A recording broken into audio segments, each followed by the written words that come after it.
Bienvenue dans cette chronique, un espace dédié aux récits qui explorent les tréfonds de l'âme humaine. Écoutez attentivement. Une fête d'anniversaire étincelante à l'intérieur de l'hôtel particulier d'un baron du crime semble parfaite en surface. Des cascades de champagne, des costumes de créateurs, et les hommes les plus dangereux de Paris levant leurs verres à des alliances impies, jusqu'à ce qu'une épouse enceinte disparaisse soudainement. Et personne dans cette salle remplie de meurtriers n'ose demander pourquoi. Ce que les invités ne peuvent voir, c'est la vérité la plus brutale dissimulée sous les sols en marbre immaculé et la musique jazz. Elle a été enfermée dans une cave à vin voûtée et glaciale par l'homme qui contrôle tout au-dessus d'elle, son propre mari, désespéré d'impressionner le parrain de la paix Gracie à sa table. Mais Christophe Laroche ne s'attendait pas à ce qu'une simple vérification de sécurité de routine fasse tout éclater. Lorsqu'un garde du corps ouvre une porte qui n'était jamais censée être touchée et entend le cri de désespoir d'une femme, il le signale à son patron, un homme réputé pour son cœur de glace et son implacabilité. Au début, Bernard de Saint-Clair l'ignore. Ce ne sont pas ses affaires, ce n'est pas son problème. Jusqu'à ce qu'il découvre que la femme piégée en bas est Léa Dubois, la même femme qui lui a sauvé la vie 3 ans plus tôt à Marseille. Celle qu'il a cherchée à travers toutes les villes, sans jamais se douter qu'elle se trouvait juste sous ses pieds depuis le début. Ce qui s'ensuit est une collision de dette et de trahison, de cruauté et de rédemption qui brise un empire bâti sur des mensonges en une seule nuit. L'homme qui croyait que son argent pouvait acheter le silence et que son pouvoir pouvait enterrer les secrets est sur le point d'apprendre que l'on n'échappe pas à certaines dettes et que certains sauveurs se présentent sous les traits de pécheurs. Restez avec nous, car une fois que la vérité remontera de cette cave, plus rien dans cette fête ne sera jamais comme avant. Laissez-nous un commentaire pour nous dire d'où vous regardez et l'heure qu'il est chez vous. Si cette histoire vous émeut, cliquez sur j'aime et partagez-la avec quelqu'un qui a besoin de l'entendre. Et n'oubliez pas de vous abonner pour ne jamais manquer la suite. L'hôtel particulier de la famille Laroche brillait dans la nuit de Neuilly-sur-Seine comme un joyau colossal serti au cœur de la ville. La lumière dorée et chaleureuse de centaines de lustres en cristal se déversait sur le marbre blanc immaculé, projetant des rubans chatoyants qui couraient le long des vastes corridors. Des murs vertigineux, habillés de toiles de maîtres inestimables et de miroirs massifs au cadre doré, renvoyaient le spectacle de l'une des réceptions les plus extravagantes que l'on pût imaginer. Le parfum des fleurs fraîches importées des 4 coins de l'Europe se mêlait aux effluves des parfums onéreux, créant une atmosphère si suave qu'elle en devenait presque suffocante. Un jazz suave s'échappait d'un orchestre niché dans un coin du grand salon. La chaleur profonde d'un saxophone se faufilait à travers le toucher délicat d'un piano, formant le courant sous-marin parfait pour les conversations chuchotées. Des domestiques en uniforme blanc impeccable se faufilaient silencieusement à travers la foule, tenant en équilibre des plateaux d'argent chargés de coupes de champagne d'hommes Pérignon et de hors-d'œuvre élaborés. Chaque détail, ce soir, avait été agencé avec une précision obsessionnelle, au millimètre près. De la façon dont les roses blanches étaient disposées dans les vases en cristal jusqu'au frémissement de la lumière des bougies sur chaque table de banquet. Ce n'était pas simplement une fête d'anniversaire. C'était une déclaration de pouvoir. Les invités qui franchissaient les grilles en fer forgé de la propriété n'étaient pas des visages ordinaires.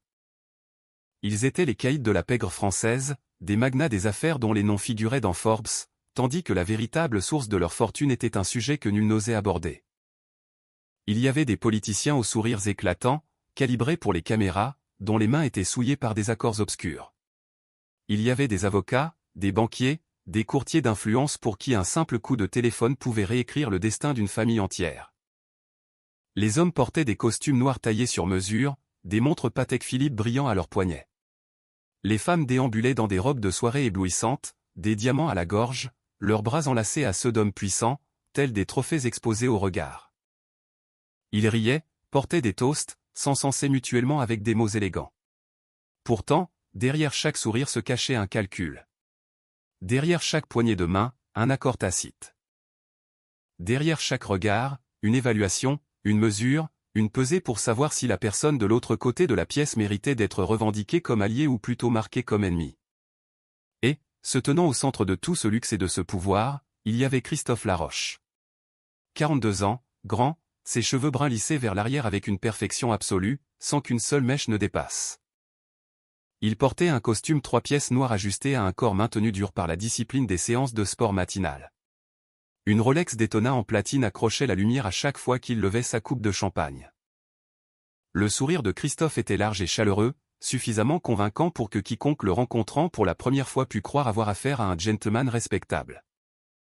Il se mouvait dans la foule avec une aisance calculée, s'arrêtant pour serrer une main, tapant sur l'épaule d'un autre homme avec une familiarité amicale, se penchant pour murmurer une plaisanterie qui suscitait un rire confortable.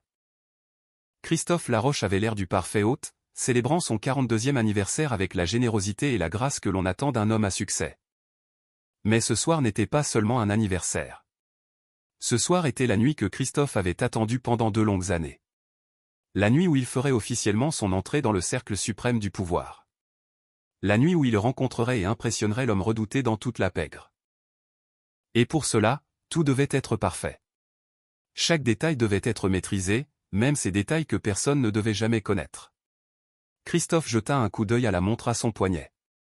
L'invité le plus important n'était toujours pas arrivé. Un bref frisson d'inquiétude parcourut sa colonne vertébrale, qu'il réprima aussitôt. Tout était prêt. Tout était sous contrôle. Puis, le bruit des moteurs gronda depuis le grand portail. Pas une seule voiture, mais un convoi. Le tonnerre lourd et contenu de SUV de luxe fendant le jazz. Toutes les conversations dans la salle de bal s'interrompirent d'un coup, et tous les regards se tournèrent vers l'entrée principale alors que des véhicules noirs et luisants s'arrêtaient en douceur au pied du perron de pierre. Christophe prit une profonde inspiration, réajusta les revers de son veston et marcha vers l'entrée. Le moment qu'il attendait tant était arrivé. La portière du premier véhicule s'ouvrit, et un homme de grande taille en descendit. Bernard de Saint-Clair. Bien qu'il eût dépassé la soixantaine, il portait l'autorité d'un empereur qui régnait sur le monde des ombres depuis des décennies. Ses cheveux argentés contrastaient avec la noirceur de son regard. Il dominait la plupart des hommes dans cette pièce, sa carrure solide enveloppée dans un costume gris anthracite taillé à la perfection, sans le moindre pli superflu. Son allure révélait un front haut et une noblesse ancienne. Mais ce qui poussait les gens à retenir leur souffle lorsqu'ils le regardaient, ce n'était ni sa taille ni son costume coûteux. C'étaient ses yeux. Des yeux d'un brun si sombre qu'ils semblaient de pierre polie, froids et acérés comme une lame fraîchement aiguisée, balayant la pièce avec le calme de quelqu'un qui avait vu trop de sang couler pour être impressionné par quoi que ce soit. Chaque pas sur les marches de pierre atterrissait avec un poids ferme et égal, régulier comme le battement de cœur d'un homme qui n'avait jamais appris à trembler. De part et d'autre de Bernard, se tenaient 2 hommes.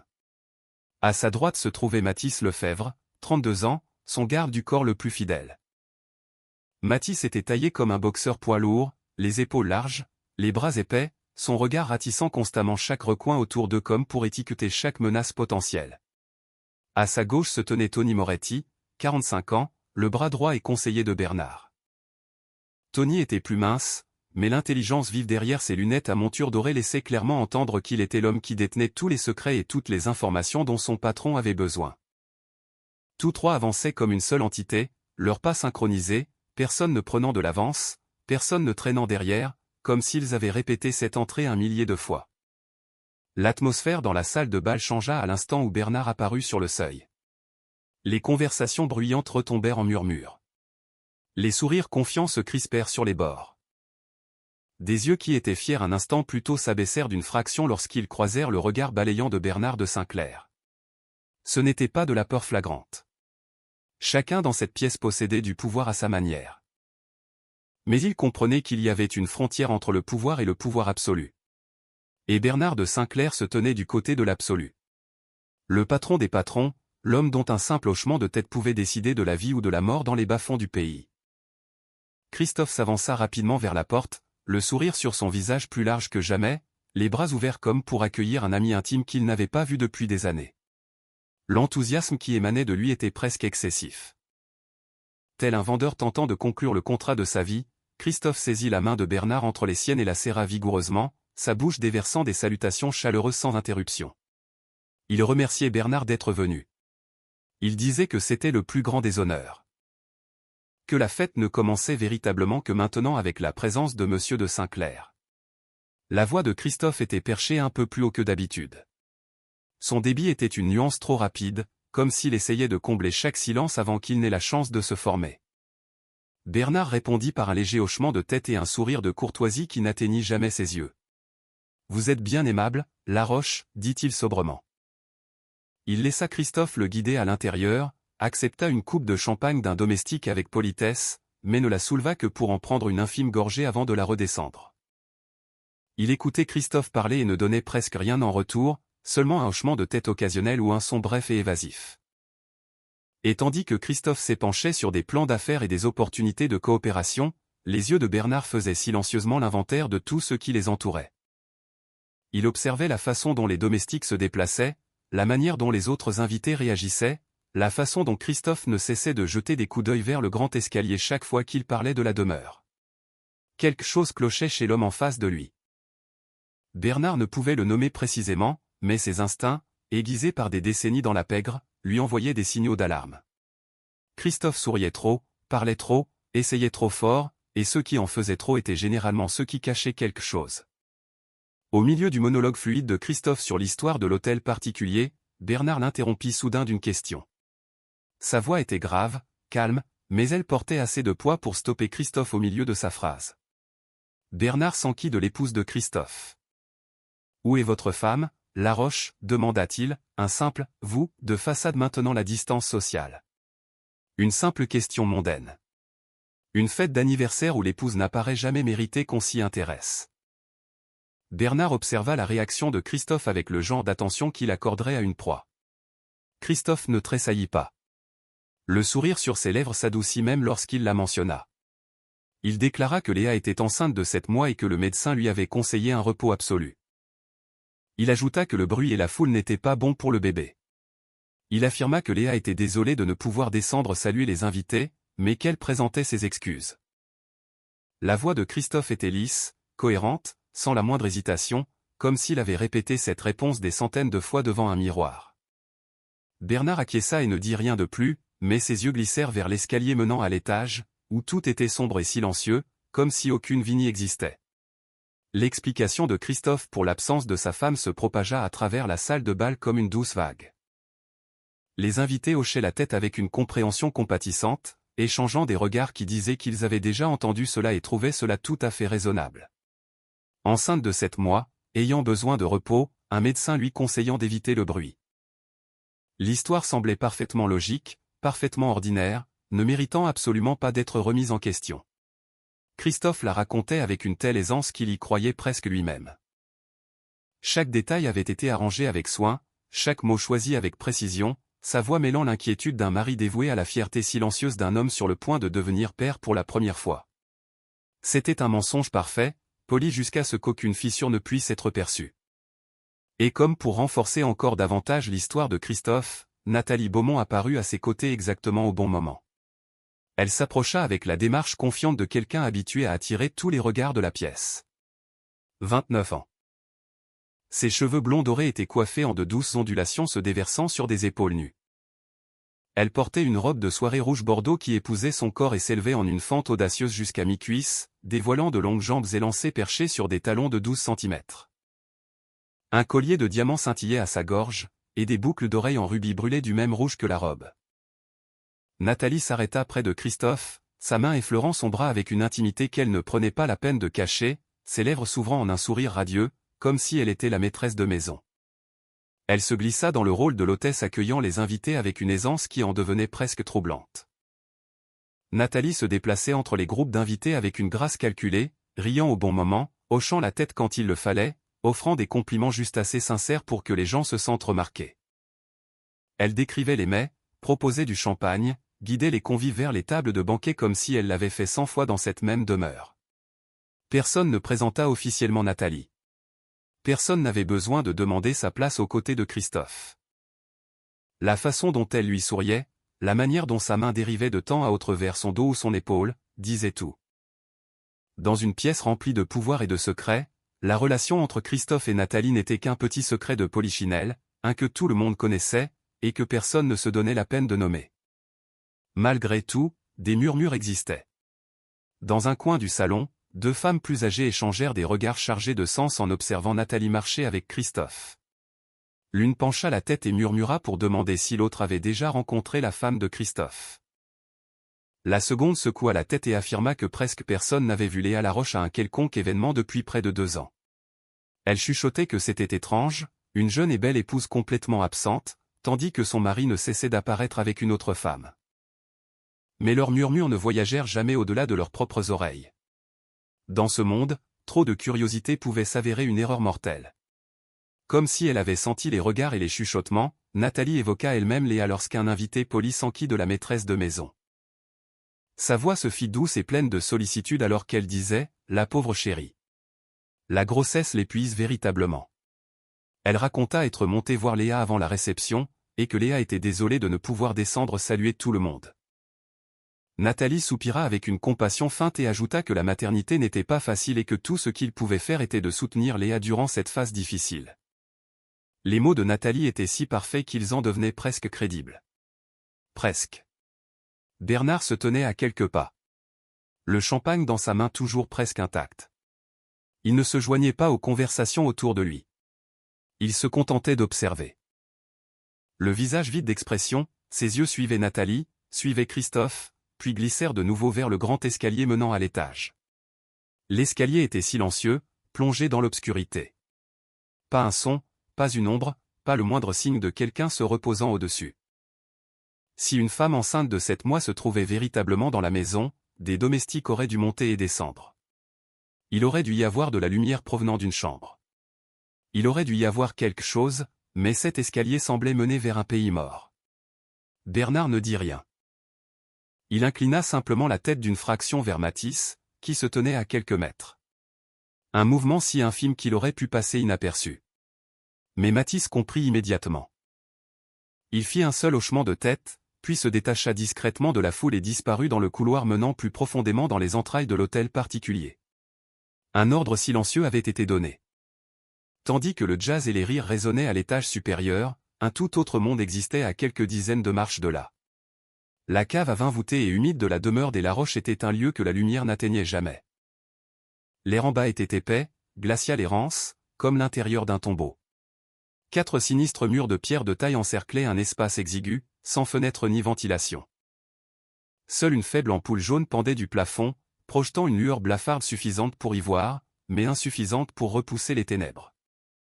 Le sol était de pierre nue, glacial comme l'hiver, le froid remontant à travers chaque fine couche de tissu, jusqu'à donner l'impression de s'infiltrer dans les os. L'odeur de moisi se mêlait à la poussière et à la morsure rouillée des vieilles canalisations courant le long des murs, formant un air si suffocant qu'il en devenait difficile de respirer. Et au milieu de cet enfer souterrain, Léa Dubois était recroquevillée sur elle-même sur le sol gelé. 27 ans. Pourtant, à cet instant, elle paraissait au moins 10 ans de plus. Ses cheveux châtains, autrefois brillants, n'étaient plus qu'un enchevêtrement désordonné, collé par endroits par la sueur et la crasse. Son visage était si pâle qu'il semblait presque diaphane. Ses lèvres, gercées par le manque d'eau, étaient rugueuses et fendues, saignant aux commissures. Ses yeux bruns, autrefois pétillants, étaient désormais enfoncés. De profondes ombres s'étiraient sous eux et le long de ses pommettes, pareilles à des ecchymoses. Elle portait une fine chemise de nuit blanche, jaunie et tachée de saleté, d'une inutilité totale contre le froid mordant de la cave. Mais la partie la plus douloureuse de ce tableau était ce ventre de 7 mois se soulevant sous ce fin tissu, là où une vie innocente grandissait sans avoir la moindre idée que sa mère était détenue comme une criminelle. D'en haut, la musique filtrait, déformée par l'épaisseur du plancher. Le saxophone chaleureux se transformait en un gémissement fantomatique. Les rires et les bavardages des invités devenaient des échos lointains, comme s'ils dérivaient d'un autre monde. Léa entendait chaque son, et chaque éclat de rire la tailladait comme un couteau. Juste au-dessus d'elle, son mari donnait une réception. Juste au-dessus d'elle, des dizaines de personnes levaient leurs verres pour célébrer l'anniversaire de l'homme qui l'avait enfermée ici en bas. Juste au-dessus d'elle, la vie continuait comme si elle n'existait pas. Le contraste était d'une cruauté absolue. Léa voulait hurler, crier jusqu'à ce que quelqu'un l'entende, jusqu'à ce que le monde entier connaisse la vérité.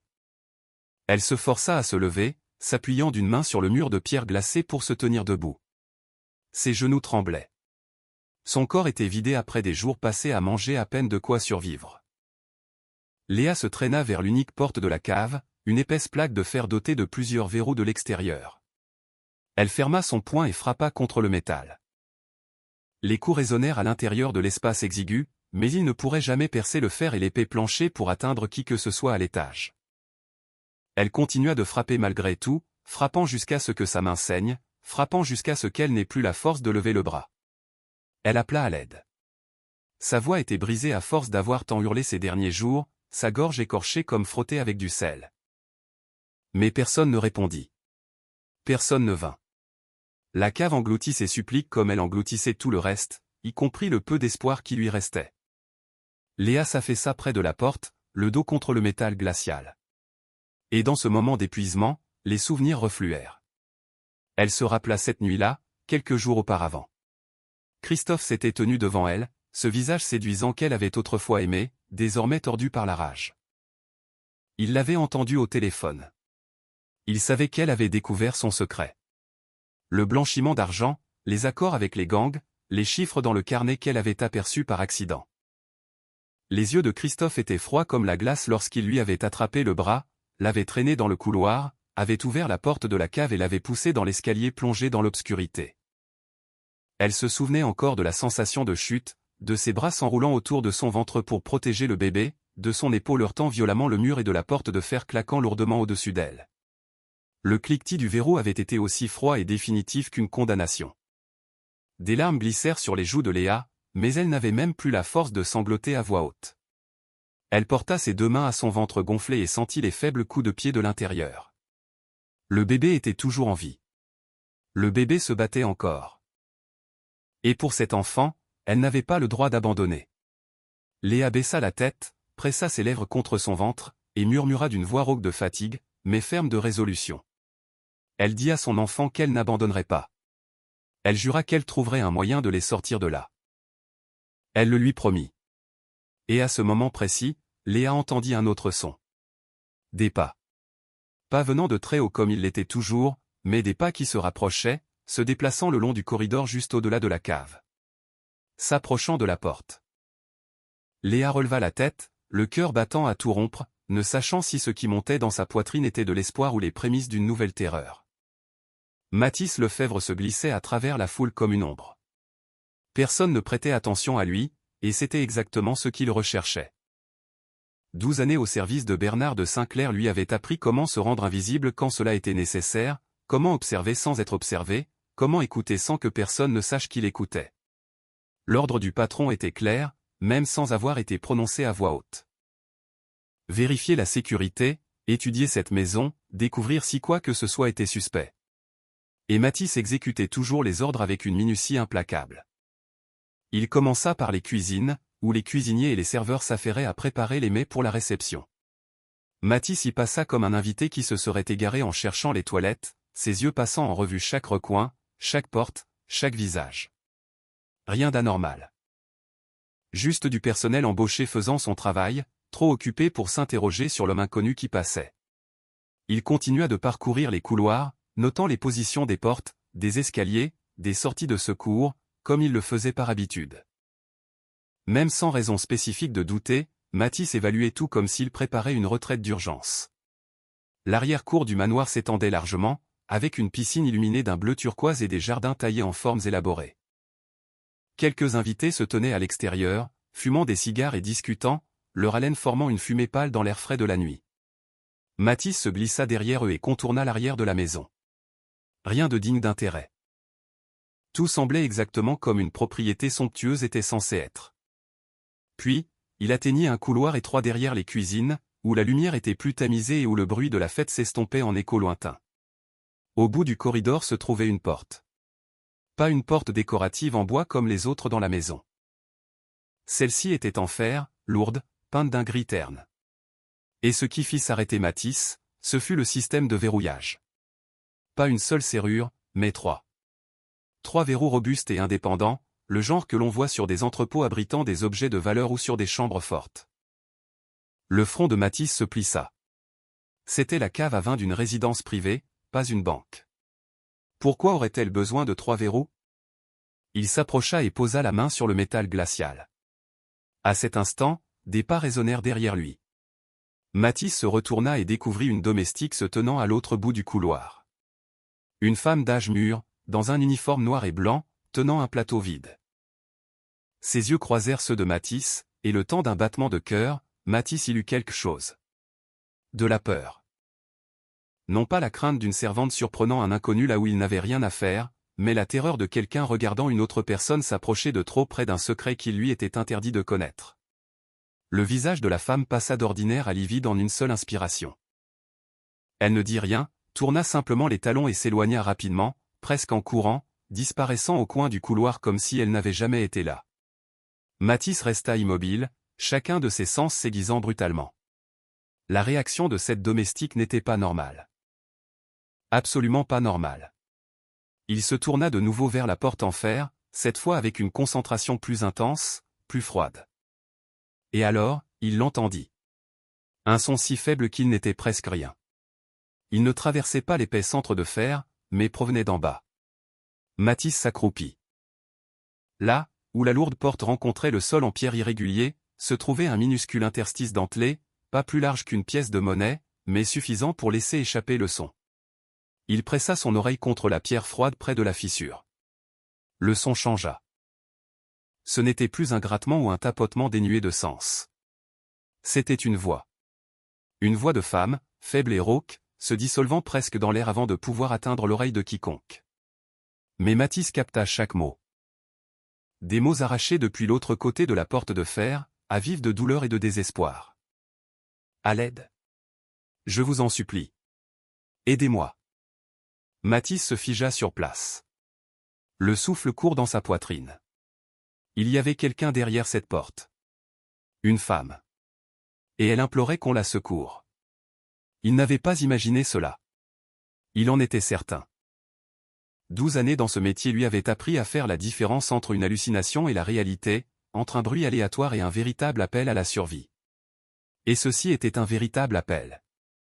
À l'intérieur de la cave, Léa avait entendu quelque chose d'inhabituel près de la porte. Pas les pas familiers de Christophe. Pas le cliquetis des clés qui annonçait la maigre pitance quotidienne. Mais le bruit de quelqu'un qui s'arrêtait, se tenait immobile, écoutait. Quelqu'un était là. Quelqu'un de l'autre côté de cette porte. Le cœur de Léa frappa si fort qu'elle crut l'entendre résonner dans la cave vide. C'était peut-être son unique chance, une chance dont elle ignorait si elle se présenterait une seconde fois. Elle rassembla le peu de force qui restait dans son corps épuisé, se mit debout en titubant, et se jeta vers la porte. Elle se laissa tomber à plat ventre, pressant son visage aussi près que possible de l'interstice au bas de la porte. Ses mains griffèrent la pierre et elle cria dans la mince fente d'air libre. Sa voix, s'efforçant d'être aussi forte que possible. « Je vous en supplie, sauvez-moi. Je suis enceinte. Aidez-moi. » Mathis entendit chaque mot avec une clarté brutale. Ce n'était plus un faible murmure. C'était le hurlement écorché de quelqu'un qui se noyait dans le désespoir. Et un mot le frappa comme une décharge électrique. Enceinte. Une femme enceinte était enfermée derrière cette porte. Il s'avança, empoigna le premier verrou et tira violemment. Il ne bougea pas. Il essaya le deuxième, puis le troisième. Tous étaient hermétiquement scellés, suffisamment solides pour qu'il ne puisse les briser à main nue. Il lui fallait des clés, ou des outils spécialisés, ou une autorité qu'il ne possédait pas. Mathis recula d'un pas, l'esprit en ébullition. Il n'avait pas été engagé pour régler cela. Il avait été embauché pour protéger Bernard, pour assurer la sécurité de son patron à cette réception, pour voir si un danger quelconque attendait dans l'ombre. Ce qui se passait au sein de la famille de Christophe Laroche n'était pas son affaire. Ni celle de l'organisation. Dans leur monde, il existait des frontières tacites que tout le monde comprenait. Ne pas s'ingérer dans les affaires privées d'un autre. Ne pas demander ce qui se passe derrière des portes closes. Ne pas fourrer son nez dans des secrets qui ne vous appartiennent pas. Mathis avait vécu selon ces règles tout au long de sa carrière, et c'était la raison pour laquelle il était encore en vie. Mais la supplique continuait de résonner dans sa tête. Enceinte. Un enfant qui n'était pas encore né se trouvait en bas, dans cette cave glaciale, avec sa mère. Une vie innocente sans aucun choix, sans aucune voix, totalement dépendante de cette femme désespérée qui frappait sur une porte en suppliant d'être sauvée. Mathis pensa à sa propre mère, la femme qu'il avait élevée seule dans les quartiers pauvres, qui avait cumulé 3 emplois par jour pour qu'il ait de quoi manger et s'habiller. Si sa mère avait un jour été piégée de la sorte, il aurait voulu que quelqu'un l'aide. N'importe qui. La décision fut prise en un instant. Mathis ne pouvait pas défoncer la porte, mais il savait qui en était capable. Il savait qui possédait assez de pouvoir pour obliger Christophe Laroche à ouvrir cette porte, que Christophe le veuille ou non. Mathis se retourna et remonta le couloir à grandes enjambées vers la lumière et la musique de la réception, chaque pas résonnant brusque et urgent sur le sol de pierre. Dans la cave, Léa entendit les pas s'éloigner. Elle s'affaissa près de la porte, sa respiration se transformant en halètement saccadé, son corps tremblant d'épuisement et de froid. Quiconque s'y trouvait était parti. Elle ignorait de qui il s'agissait. Elle ignorait s'il l'avait vraiment entendu. Elle ignorait ce qu'il ferait de ce qu'il venait de découvrir. Mais pour la première fois depuis des jours de captivité, une petite étincelle d'espoir s'embrasa dans sa poitrine. Quelqu'un savait qu'elle était là. Quelqu'un l'avait entendue. Et peut-être, juste peut-être, c'était tout ce dont elle avait besoin. Mathis se faufila à travers la foule, le regard balayant rapidement la salle à la recherche de Bernard. Il trouva son patron près du bar, un verre à la main, son visage aussi impassible qu'une statue au milieu des rires et des mondanités. Mathis s'approcha, toucha légèrement le coude de Bernard, et inclina la tête vers un coin plus calme de la pièce. Bernard ne posa aucune question. Il posa simplement son verre et le suivit. Ils s'arrêtèrent derrière une grande colonne de marbre, suffisamment cachée pour que personne ne puisse entendre. Mathis parla de manière claire et concise, sa voix si basse qu'elle n'était presque qu'un murmure. Il rapporta qu'il y avait une femme enfermée dans la cave de cette demeure. Qu'elle était enceinte. Qu'elle implorait de l'aide. Il l'avait entendu clairement à travers une porte en fer. La porte était sécurisée par 3 rangées de verrous, et une domestique avait pris la fuite à l'instant où elle l'avait vue se tenir là.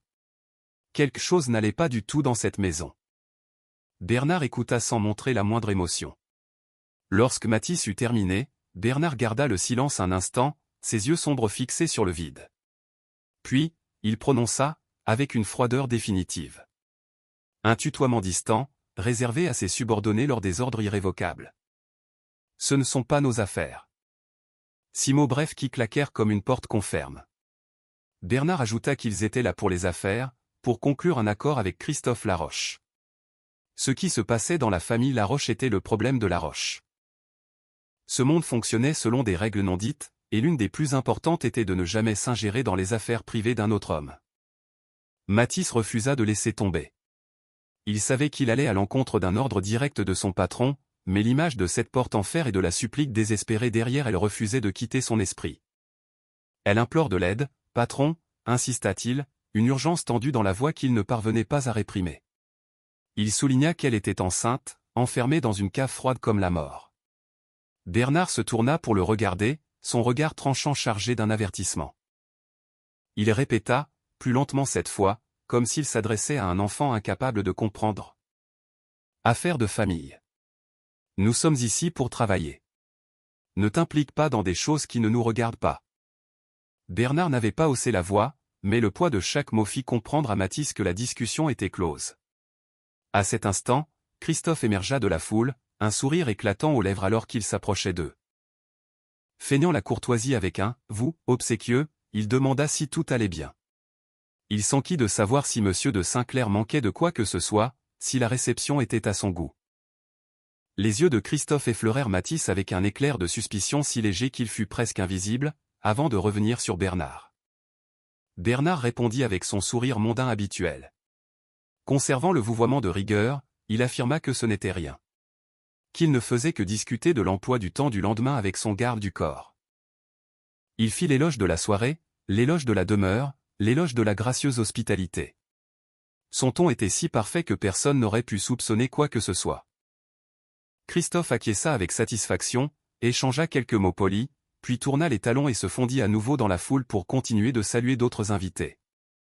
Bernard resta immobile, observant le dos de Christophe s'éloigner. Quelque chose se nouait dans sa poitrine, un malaise qu'il ne parvenait pas à nommer.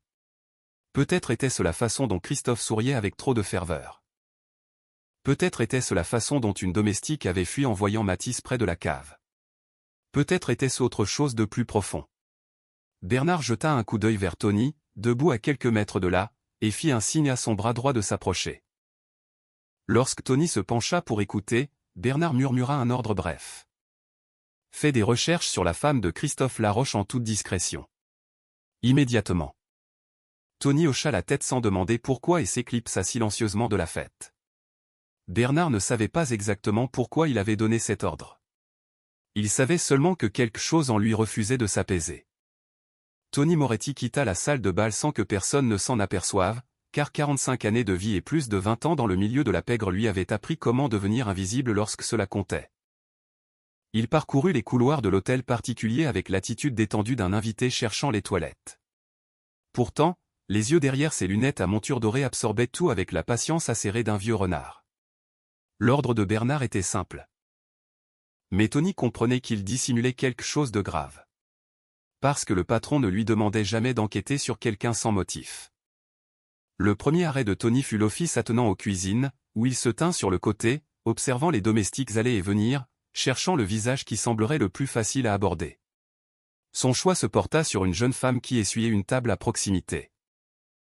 Sans doute n'avait-elle même pas 25 ans, quelqu'un qui semblait assez novice pour ne pas encore avoir appris à garder le silence face aux questions. Tony s'approcha et offrit un sourire doux, comme un père s'enquérant de sa fille. Il demanda des nouvelles de la maîtresse de maison, déclara être un vieil ami de la famille et souhaitait transmettre ses félicitations à Léa. La jeune femme hésita, ses yeux fuyant à droite et à gauche comme pour évaluer le risque. Puis elle baissa la voix et avoua qu'elle n'avait jamais rencontré Madame Laroche. Elle travaillait ici depuis 6 mois, et pas une seule fois elle n'avait vu l'épouse de son employeur. Les gens disaient qu'elle était malade, toujours malade. Et après avoir dit cela, elle s'éloigna précipitamment comme si elle en avait déjà trop dit. Tony emmagasina l'information et continua d'avancer. Il trouva un renfoncement discret, sortit son téléphone et commença à chercher. Ses doigts étaient vieux mais toujours rapides lorsqu'il glissait sur l'écran et puisait dans les bases de données auxquelles l'organisation avait accès. Léa Dubois-Laroche, 27 ans, orpheline d'origine modeste, ayant grandi dans le système de famille d'accueil. Diplômée d'une école d'infirmière, elle avait travaillé à l'hôpital de la Timone à Marseille pendant 3 ans avant d'épouser Christophe Laroche 2 ans auparavant.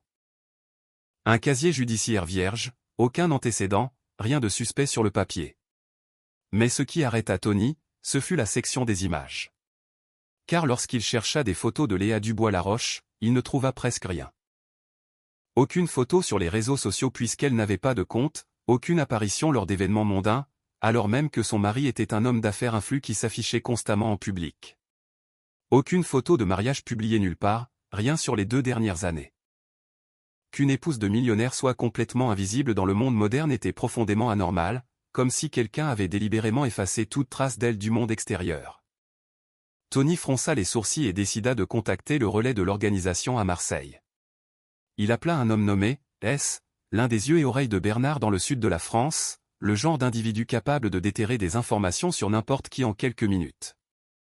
Tony demanda à S de trouver une photo de Léa Dubois datant de l'époque où elle travaillait à l'hôpital de la Timone, il y a 3 ans ou plus. N'importe quelle photo qu'il pourrait obtenir. S grommela au téléphone et lui dit de patienter. 2 minutes plus tard, le téléphone de Tony vibra. Un message de S avec un fichier image en pièces jointes. Tony l'ouvrit et découvrit une photo de badge du personnel hospitalier. Le visage qui s'y trouvait était celui d'une jeune femme aux cheveux châtains, avec des yeux bruns chaleureux et un sourire d'une douceur innocente. Elle portait une blouse d'infirmière bleu clair, son nom imprimé sur le badge, Léa Dubois, IDE, infirmière diplômée d'État. Tony fixa l'image, puis la regarda de nouveau, et son cœur commença à s'emballer. Parce qu'il reconnaissait ce visage. Non pas parce qu'il avait déjà rencontré Léa Dubois, mais parce qu'il avait vu cette photographie auparavant, dans un contexte radicalement différent, sur le bureau de Bernard, dans la pièce privée du quartier général. Une image que le patron gardait cachée depuis 3 ans. L'image de la femme que le patron avait fait rechercher dans tous les recoins du pays, sans jamais la trouver. La femme qui avait sauvé la vie du patron à Marseille 3 ans plus tôt, pour ensuite disparaître comme si elle n'avait jamais existé. Tony composa immédiatement le numéro de Bernard, le cœur battant à la chamade. Et lorsque le patron décrocha, Tony parla avec peu de mots, mais sa voix ne put masquer l'urgence absolue. « Patron, tu dois voir ça. Tout de suite. Ça ne peut pas attendre. » Bernard sentit son téléphone vibrer dans la poche de son veston en plein milieu d'un échange courtois avec un politicien ventripotent. Il s'excusa, s'écarta de quelques pas, et répondit. La voix de Tony au bout du fil paraissait inhabituellement urgente, chose rare chez un homme de 45 ans qui était normalement imperturbable. Et lorsque Tony lui dit qu'il devait voir quelque chose immédiatement, Bernard ne posa aucune question. Il dit seulement « envoie-le ». Quelques secondes plus tard, le téléphone vibra de nouveau avec un nouveau message. Bernard l'ouvrit et vit une photographie. Une photo d'identité d'employé d'hôpital sur fond bleu pâle, le logo de l'hôpital de la Timone dans le coin supérieur gauche, et, centré dans le cadre, le visage d'une jeune femme. Des cheveux châtains tombant sur ses épaules. Des yeux bruns regardant droit dans l'objectif. Un sourire d'une douceur presque innocente. Son nom imprimé sur le badge en lettres majuscules, Léa Dubois. Le cœur de Bernard manqua un battement. Le monde autour de lui se dissolut brusquement. La musique, les rires, le champagne, tout cela se transforma en un bruit de fond dénué de sens, repoussé loin dans les limbes. Il fixait la photo, son pouce agrandissant inconsciemment le visage de la jeune femme. Il n'y avait aucune erreur possible. Il avait plongé dans ses yeux chaque jour pendant 3 ans. Il avait engagé quelqu'un pour dessiner ce visage d'après ses souvenirs. Il avait envoyé des hommes dans chaque ville, chaque département, chaque recoin à sa portée, à la recherche de cette femme. Et maintenant, elle le regardait depuis l'écran de son téléphone, avec le nom qu'il connaissait enfin. Léa. Léa Dubois. La mémoire s'abattit sur lui comme des eaux en crue. 3 ans plus tôt, à Marseille. Une nuit de pluie battante. Bernard était tombé dans une embuscade après une réunion avec un partenaire qui s'était retourné contre lui. 2 balles l'avaient transpercé, une dans l'épaule, une dans le flanc. Il courait, ses vêtements détrempés de sang, tandis qu'il le traquait. S'effondrant dans une ruelle sombre, certain qu'il y mourrait. Et puis, quelqu'un qui le relevait. Une jeune femme, de petite corpulence, portant une blouse d'infirmière, terminant tout juste son service et rentrant chez elle. Elle n'avait pas demandé qui il était, ni pourquoi il était blessé, ni qui le chassait. Elle l'avait simplement traîné dans son petit appartement, l'avait caché dans une armoire lorsque les hommes avaient tambouriné à la porte, et avait menti en affirmant n'avoir vu personne.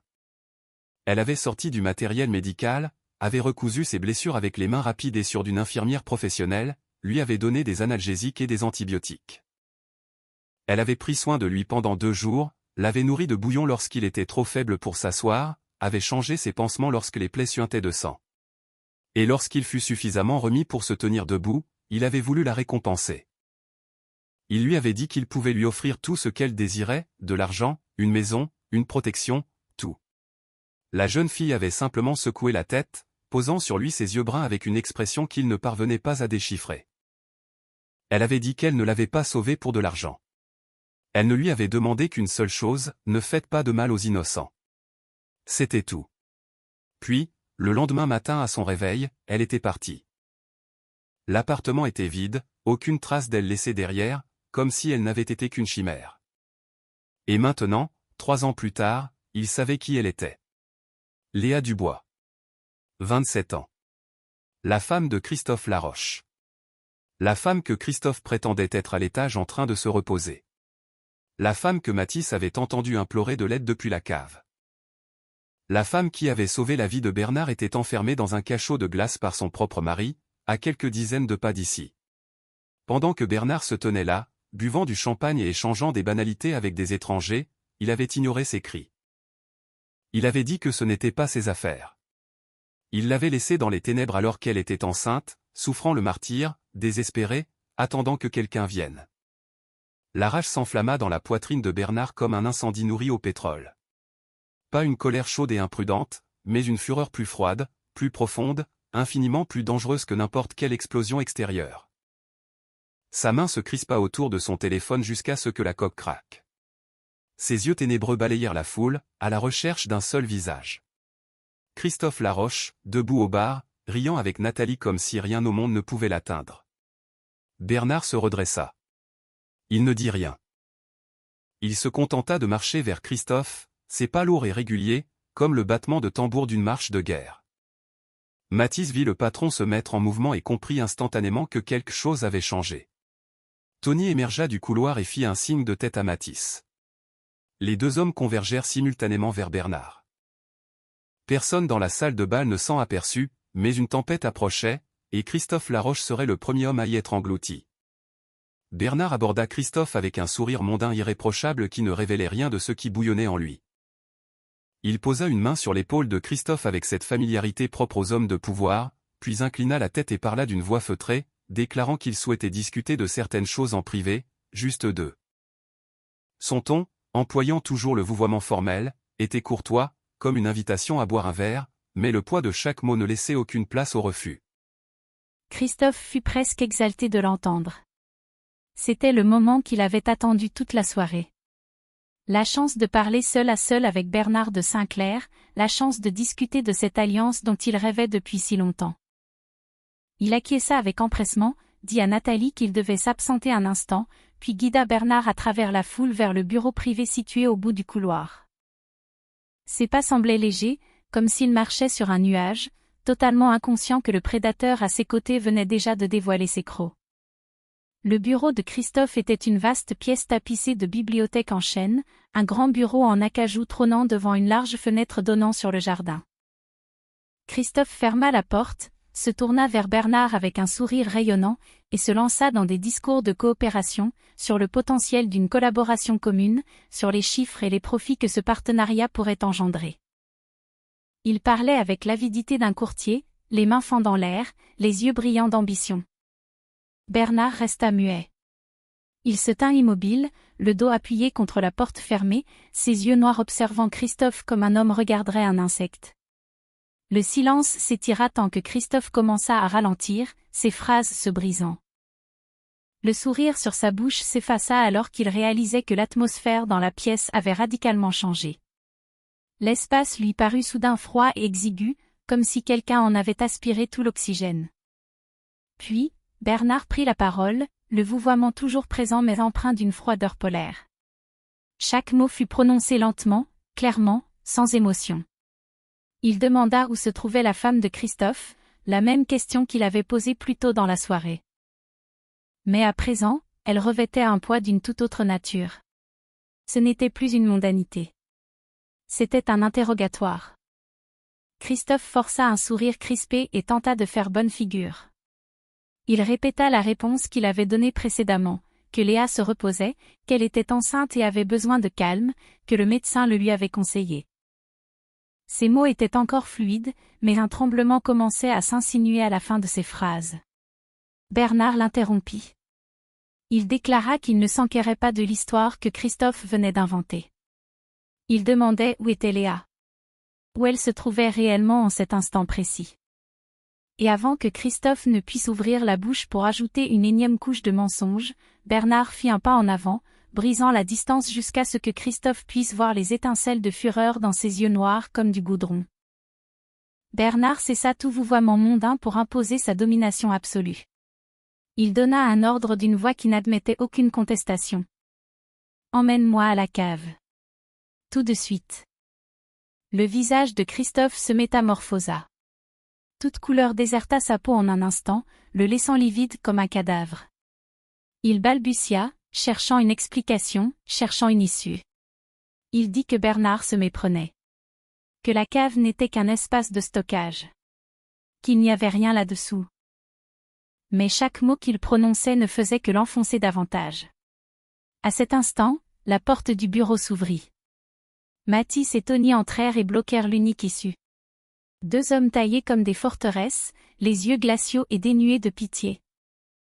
Christophe les regarda, puis posa de nouveau les yeux sur Bernard. Et dans cette fraction de seconde, il comprit qu'il avait tout perdu.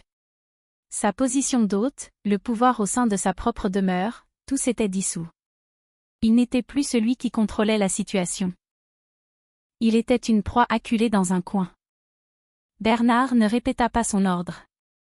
Il regarda simplement Christophe avec les yeux d'un homme prêt à tuer si nécessaire. Et tous deux savaient que ce n'était pas une menace en l'air. Tremblant, Christophe plongea la main dans sa poche et en sortit un trousseau de clés. Il tenta une dernière explication, sa voix s'amincissant de peur. Il dit que Bernard ne comprenait pas, qu'elle en savait trop sur ses affaires, qu'il n'avait pas eu d'autre choix, que c'était seulement temporaire jusqu'à ce qu'il trouve quoi faire. Bernard s'avança et arracha les clés des mains de Christophe d'un geste fulgurant. Il plongea son regard droit dans celui de l'autre homme, sa voix tranchante comme l'acier. « Ouvre cette porte maintenant. Et si elle a la moindre égratignure, tu prieras pour ne jamais être né. Bernard poussa Christophe devant lui. Le trousseau de clés serré dans son poing. Ils descendirent le couloir derrière les cuisines, là où la lumière se faisait rare et où la musique de la fête n'était plus qu'un lointain écho. Mathis resta collé derrière Christophe, s'assurant qu'il n'ait aucune chance de s'enfuir ou de faire un signe à qui que ce soit. Tony fermait la marche, ses yeux scrutant perpétuellement les alentours à la recherche d'une menace. Chaque pas que Bernard posait sur le sol de pierre résonnait comme le coup d'un marteau. Chacun empilant une nouvelle couche de fureur. Chacun le rapprochant de la femme qu'il avait cherchée durant 3 longues années. La porte en fer apparut, terne, grise et menaçante sous la faible lumière jaune. Bernard regarda les 3 lourds verrous et sentit la rage s'embraser plus ardemment dans sa poitrine. 3 verrous pour retenir une femme enceinte. 3 verrous pour emprisonner la femme qui lui avait sauvé la vie. Il glissa la clé dans la première serrure et la tourna. Le cliquetis métallique déchira le couloir silencieux. La deuxième. La troisième. Chaque déclic l'entaillait comme une lame alors qu'il imaginait Léa à l'intérieur, entendant ces bruits jour après jour, ne sachant jamais si ce qui approchait était le salut ou les prémices d'une nouvelle horreur. Bernard poussa la porte de fer. Elle pivota dans le crissement aigu et sinistre de charnières rouillées. Et alors, il la vit. Léa était recroquevillée dans le coin le plus éloigné de la cave, le dos contre le mur de béton glacial, ses 2 bras verrouillés autour de son ventre arrondi, comme si elle protégeait la chose la plus précieuse au monde. Elle était si maigre que ses clavicules saillaient sous une peau devenue d'une blancheur de papier. Son visage était creusé. Ses yeux enfoncés, cernés par des ombres noires et contusionnés. Ses cheveux châtains n'étaient qu'un enchevêtrement poisseux, agglutiné par endroits. Et la fine chemise de nuit sur son corps tremblant était froissée, déchirée et tachée. Ses lèvres étaient fendues, ensanglantées aux commissures. Elle ressemblait à un fantôme, à une entité arrachée aux enfers. Rien à voir avec la jeune femme pleine de vie de la photo que Tony lui avait envoyée. Lorsque la porte s'ouvrit, Léa recula par instinct, le réflexe de survie la poussant à se faire la plus petite possible, comme si elle pouvait se fondre dans la pierre. Ses yeux s'écarquillèrent, paniqués, terrorisés, attendant le prochain coup, attendant la prochaine cruauté. Elle avait trop bien appris qu'une porte qui s'ouvre signifiait généralement de la douleur. Mais ensuite, elle vit l'homme debout sur le seuil. Ce n'était pas Christophe. Un homme grand, vêtu d'un costume gris anthracite, des cheveux argentés, des yeux sombres fixés sur elle avec une expression qu'elle ne parvenait pas à lire. Et à cet instant, dans la faible lumière jaune qui s'infiltrait depuis le corridor, Léa le reconnut. Ce visage, ses yeux. Elle avait plongé dans ces mêmes yeux 3 ans plus tôt, lorsqu'elle suturait les blessures d'un inconnu dans son petit appartement marseillais. Leurs regards se croisèrent. 3 ans, des centaines de kilomètres, d'innombrables nuits blanches et des recherches désespérées. Et à présent, ils se faisaient face dans cette cave obscure, séparés de quelques pas seulement. Bernard descendit les dernières marches, chaque pas résonnant sur le béton froid. Il s'approcha de Léa et s'agenouilla devant elle, se moquant éperdument que son costume hors de prix frôle le sol crasseux. Ses yeux l'englobèrent, détaillant chaque ecchymose, chaque écorchure, chaque marque de souffrance et de désespoir gravée sur son corps fragile. Et dans son regard, pour la première fois depuis très longtemps, il y avait autre chose que du contrôle glacial, de la douleur, de la culpabilité, et une tendresse dont il ignorait être encore capable. Il fit le choix instinctif du vouvoiement, un vouvoiement empreint non pas de distance, mais d'un respect absolu, presque dévotionnel. Il retira sa veste de costume et la drapa doucement sur les épaules tremblantes de Léa. La chaleur de son corps s'accrochait encore au tissu, l'enveloppant comme une étreinte. Il parla, sa voix basse et éraillée par l'émotion. Des mots simples portant le poids d'un monde de regrets. Je suis désolé. J'arrive trop tard. Léa le regarda, et ses yeux bruns qui s'étaient asséchés à force d'avoir trop pleuré s'embuèrent de nouveau. Des larmes ruisselèrent sur ses joues creusées et tombèrent sur la veste qui la couvrait. Elle ne put trouver les mots, sa gorge se nouant, mais tout son corps fut secoué par un tremblement qui n'était plus de la peur. Pour la première fois depuis des jours, des semaines, elle se sentait en sécurité. Pour la première fois, elle n'était plus seule. Pour la première fois, quelqu'un était venu pour elle. Bernard tendit les bras vers elle, lentement, avec précaution, pour ne pas l'effrayer. Il glissa un bras sous ses genoux et l'autre dans son dos, et la souleva du sol gelé. Léa était si légère qu'il sentait à peine son poids, infiniment plus légère que ne devrait l'être une femme enceinte de 7 mois. Elle ferma les yeux et posa sa tête contre le torse de l'homme, les larmes coulant toujours, trempant la chemise blanche sous le veston. Bernard pivota avec Léa dans ses bras pour faire face à Christophe, qui se tenait recroquevillé en haut de l'escalier, maintenu dans une poigne de fer par Matisse. Les yeux de Bernard posés sur Christophe n'exprimaient plus de la colère. Ils étaient le regard de la faucheuse elle-même. Froid, absolu, dénué de la moindre trace de miséricorde. Renouant avec un tutoiement annihilant, il parla d'une voix aussi calme que s'il commentait la météo. Pourtant, chaque mot portait le poids d'une sentence de mort. Tu vas payer pour chaque seconde qu'elle a passée ici en bas. Chaque seconde. Bernard émergea du couloir obscur, Léa dans ses bras, et marcha droit vers la salle de bal où la musique et les rires s'écoulaient dans l'air quelques instants plus tôt. Il ne marqua aucune pause, n'offrit aucune explication, ne tenta rien de dissimulé. Chaque pas qu'il posait sur les marbres résonnait comme un roulement de tambour annonçant l'arrivée de la tempête. Le jazz jouait encore, mais il commença à paraître déplacé alors qu'une paire d'yeux après l'autre se tournait vers Bernard. D'abord, ce furent les personnes les plus proches du couloir, se figeant, leur flûte de champagne suspendue en l'air, la bouche entr'ouverte, incapables de croire ce qu'ils voyaient. Puis, telle une vague, le silence se propagea à travers la vaste pièce. Les conversations moururent. Les rires s'évanouirent. Seul le saxophone continuait de pleurer une mélodie dépourvue de sens jusqu'à ce que le musicien réalise que quelque chose se passait et s'interrompe. Dans les bras de Bernard, Léa était une vision qui coupa le souffle à l'assemblée. Un ventre de 7 mois se dessinait sous une fine chemise de nuit froissée. Son corps était si décharné que l'on pouvait presque compter ses os sous sa peau de la blancheur du papier. Son visage était émacié, ses yeux enfoncés, des cernes noires meurtrissant la chair. Ses cheveux étaient emmêlés et ternes. Ses lèvres étaient fendues, en sang aux commissures. Elle avait l'air d'avoir émergé des enfers. Et la vérité était que c'était le cas. Personne n'avait besoin d'explications pour comprendre ce qui s'était passé. La vision qui s'offrait à eux disait tout.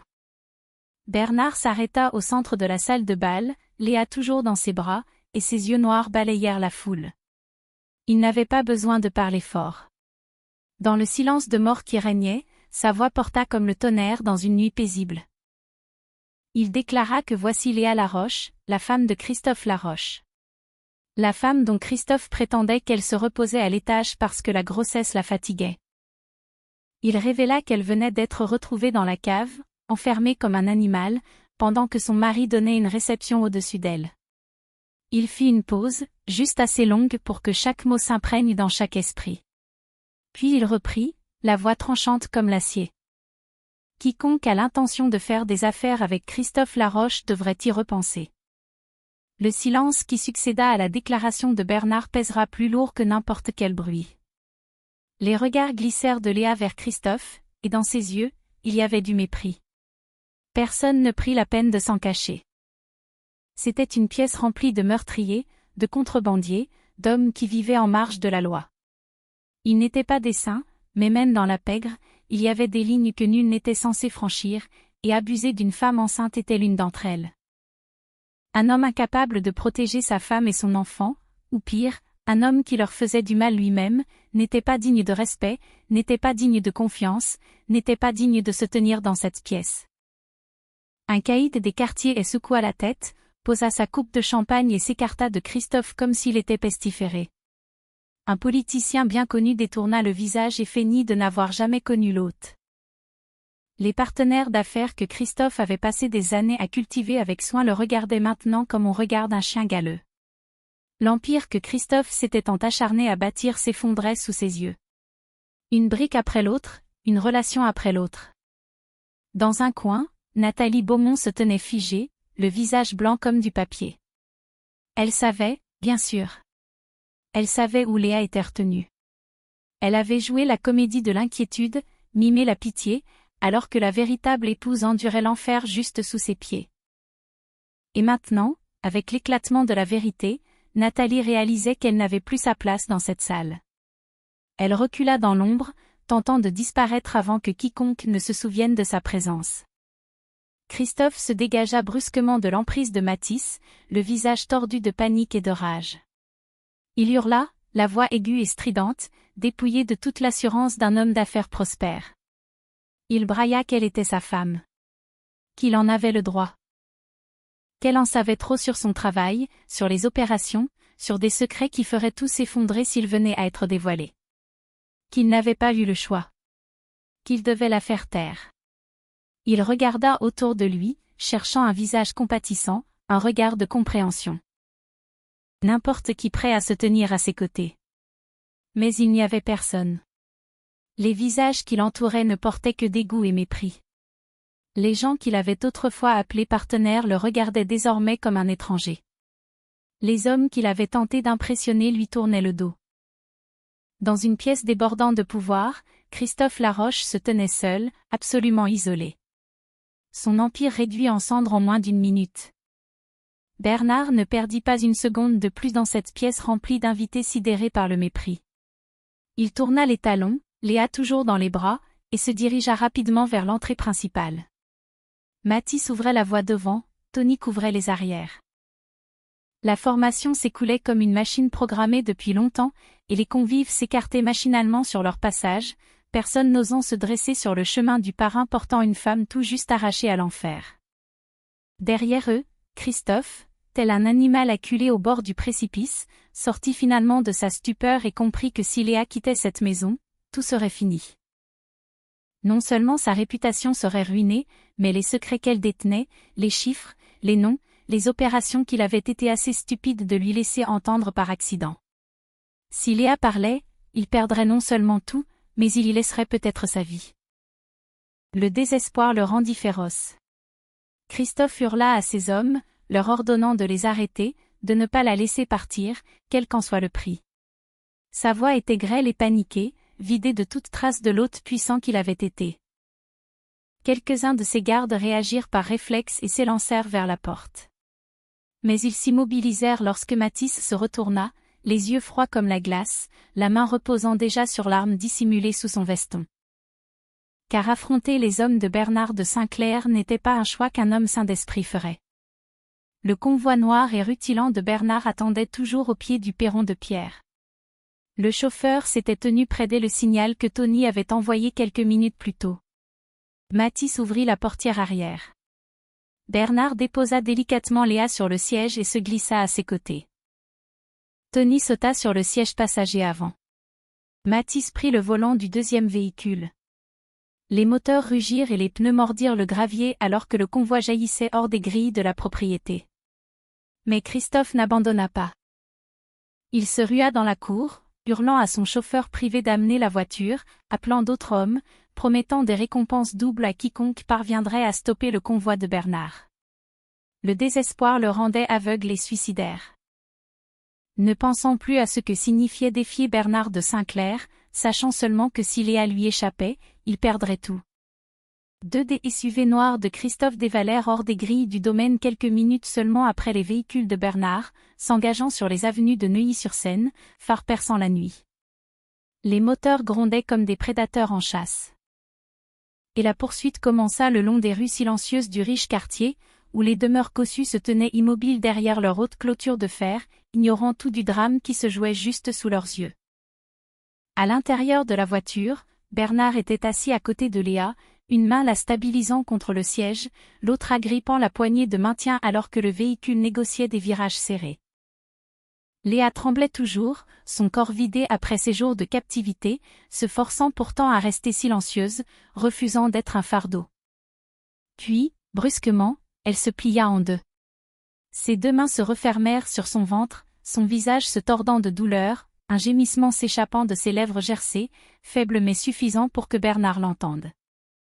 Il baissa les yeux et vit sa respiration saccadée, des sueurs froides perlant sur son front malgré l'air frais de l'habitacle, ses mains verrouillées sur son ventre de femme enceinte, les articulations blanchies par l'effort. Bernard sentit son cœur se serrer. Elle souffrait, et ce n'était pas une douleur ordinaire. Quelque chose n'allait pas avec le bébé. Tony se tourna depuis le siège avant, l'inquiétude aiguisant son regard en constatant l'état de Léa, et demanda s'il devait foncer immédiatement vers un hôpital. Bernard opina du chef et ordonna de dévier vers l'hôpital le plus proche. Pourtant, dans le rétroviseur, il voyait les phares des véhicules poursuivants toujours collés derrière eux, sans aucun signe d'abandon. Léa ouvrit les yeux. Des yeux bruns inondés de larmes de douleur, regardant Bernard. Elle tenta de dire quelque chose, mais fut incapable de forcer les mots à travers l'agonie. Bernard prit sa main glacée et la serra doucement pour la stabiliser, puis lui parla d'une voix grave et assurée, avec 2 mots dont il voulait qu'elle soit persuadée plus que tout au monde. Il passa au tutoiement, cette fois pour insuffler sa force vitale, « Tiens bon ». Et il la regarda droit dans les yeux pour qu'elle y lise sa détermination. Il la mettrait en sécurité, il en faisait le serment. Le convoi de Bernard déchirait les avenues de Neuilly à une vitesse vertigineuse. Mathis était au volant du véhicule transportant Bernard et Léa. Les 2 mains verrouillées sur le volant. Les yeux plissés dans une concentration absolue sur la route qui se déroulait devant lui. Il avait traversé d'innombrables situations périlleuses en 12 ans au service de Bernard. Mais cette nuit impliquait un facteur qui tendait tout à l'extrême, la femme enceinte sur la banquette arrière. Chaque virage brutal, chaque accélération soudaine pouvait la mettre en danger, elle et l'enfant. Dans le rétroviseur, Mathis voyait les phares des 2 SUV noirs s'accrocher à eux. Refusant de céder, même si l'écart s'étirait et se réduisait à chaque manœuvre. Les hommes de Christophe, aussi aliénés que leur patron, se montraient imprudents au point d'en être mortels. Mathis appuya plus fort sur l'accélérateur et fila à travers une intersection juste au moment où le feu passait au rouge, les pneus hurlant contre le bitume. Derrière eux, Tony conduisait le 2e véhicule et ralentissait délibérément pour faire écran entre la voiture de Bernard et les poursuivants. Il fit une embardée à gauche, puis à droite, bloquant les SUV de Christophe pour les empêcher de passer. C'était une lutte silencieuse dans les rues nocturnes, où chaque seconde pouvait décider de qui vivrait et de qui mourrait. Puis, des tirs déchirèrent la nuit. Le claquement sec et brutal déchira le silence du quartier cossu. Un coup de feu, 2, 3, en succession rapide. Les hommes de Christophe avaient décidé de recourir à la force. Mathis jura et écrasa la pédale, la voiture se transformant en une flèche fendant l'obscurité. Bernard se pencha en avant et fit rempart de son propre corps pour protéger Léa, la forçant à se baisser contre le siège. Il pouvait entendre les balles siffler dans l'air, le bruit mat et sordide du métal lorsqu'une balle frappa la carrosserie. Puis vint un fracas assourdissant. La lunette arrière vola en éclats, des milliers de fragments de verre se déversant dans l'habitacle comme une tempête de cristal. Bernard sentit le vent glacial s'engouffrer, sentit de minuscules éclats s'éparpiller sur son dos et ses épaules, et l'espace d'une fraction de seconde, il crut qu'une balle avait transpercé quelqu'un. Son cœur s'arrêta le temps qu'il vérifie l'état de Léa sous lui, mais elle n'était pas touchée. La balle avait traversé la vitre arrière pour se ficher dans le siège avant, à quelques centimètres seulement de la tête de Bernard. Personne n'avait été abattu. Pas encore. Léa, blottie sous la protection de Bernard, tremblait de tout son corps, incapable de se contrôler. Les tirs, l'explosion du verre, le chaos de la poursuite la poussaient au-delà des limites de ce qu'elle pouvait endurer, et la douleur dans son abdomen s'embrasa plus ardemment, comme si une main invisible pressait son utérus dans un poing d'acier. Elle poussa un cri, un son faible et frêle sous le vent qui s'engouffrait par la vitre brisée. Ses 2 mains agrippaient son ventre comme si elle craignait que le bébé ne s'échappe. Derrière eux, Tony décida de mettre fin à la chasse. Il donna un violent coup de volant et précipita son véhicule droit dans le flanc du SUV de tête. Le métal percuta le métal dans un hurlement atroce, et les 2 véhicules partirent en tête à queue sur la chaussée. Le SUV de Christophe perdit le contrôle, sauta le trottoir et s'encastra dans la grille en fer forgé d'un immeuble bourgeois. Le second SUV freina brutalement pour éviter de s'encastrer dans l'épave et perdit son élan. La poursuite était brisée. La voiture de Tony était également endommagée, mais il la força à repartir, car la protection du patron primait surtout. Enfin, l'écart entre la voiture de Bernard et les poursuivants s'agrandit. Mathis ne ralentit pas. Il continua de rouler à tombeau ouvert vers l'hôpital américain. Au loin, les sirènes de police commencèrent à gémir. Quelqu'un dans le quartier prestigieux avait donné l'alerte après avoir entendu les coups de feu. À l'intérieur de la voiture, Bernard se redressa et aida doucement Léa à sortir de sa position accroupie. Il regarda son visage et vit la douleur gravée dans chaque trait, la sueur inondant son front, ses lèvres exsangues, sa respiration rapide et superficielle. Ses mains restaient pressées sur son ventre, et Bernard pouvait voir son corps se raidir sous des vagues de crampes successives. Léa entr'ouvrit les lèvres et murmura si faiblement que Bernard dut se pencher pour l'entendre. Elle parla du bébé. Quelque chose n'allait pas. Elle le sentait. Quelque chose n'allait vraiment pas. Sa voix tremblait, des larmes débordant du coin de ses yeux pour se mêler à la sueur froide sur ses joues. Bernard serra sa main, une pression en forme de serment. Il se tourna vers Mathis, la voix tranchante comme une lame. L'hôpital, le plus vite possible. Ne t'occupe pas du code de la route. Ne t'occupe de rien d'autre. Amène-la vivante à l'hôpital. Mathis hocha la tête et écrasa le pied au plancher. Mais les sirènes déchirèrent la nuit avant qu'ils ne puissent atteindre l'établissement. Des gyrophares bleus étincelèrent droit devant, barrant la route menant au boulevard principal. 3 véhicules de la police nationale étaient alignés côte à côte, bloquant la voie et forçant Mathis à ralentir puis à s'arrêter. Derrière eux, 2 autres voitures de patrouille se mirent en position, coupant toute voie de fuite. La course-poursuite s'achevait, non pas parce qu'un camp avait gagné, mais parce que la loi était arrivée. Du véhicule de tête, une femme descendit. La commissaire Léa Roche. 38 ans, des cheveux noirs attachés sévèrement sur la nuque, un visage dur appartenant à quelqu'un qui avait trop vu la noirceur de la ville. Elle s'avança droit vers le véhicule de Bernard, une main reposant près de son arme de service, ses yeux ne quittant pas les occupants de l'habitacle. Derrière elle, d'autres policiers se déployèrent et verrouillèrent le périmètre. Bernard ouvrit la portière et sortit lentement, les 2 mains levées pour montrer qu'il n'était pas armé. Il savait comment gérer la police. Il l'avait fait des centaines de fois. Mais cette nuit, sa priorité n'était pas lui-même. Il se retourna, aida avec d'infinies précautions Léa Dubois à s'extraire de la voiture, et l'adossa contre la carrosserie, car elle était trop faible pour tenir debout seule. À cet instant précis, un SUV noir cabossé dérapa et pila près du cordon de police. Christophe Laroche en bondit, le visage déformé par la rage et la panique. Il se rua vers la commissaire Roche, pointant Bernard du doigt, exigeant qu'elle arrête le kidnappeur de sa femme. Il hurla que Bernard de Saint-Clair avait fait irruption chez lui, avait forcé sa femme à partir avec lui, et il exigeait que ses droits légaux d'époux soient protégés. La commissaire Roche leva une main, ordonnant à Christophe de s'arrêter, son regard se voilant de froideur en le jaugeant. Puis, elle regarda au-delà de lui, vers Léa Dubois.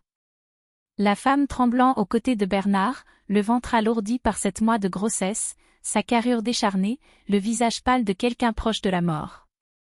La commissaire s'approcha et l'examina attentivement.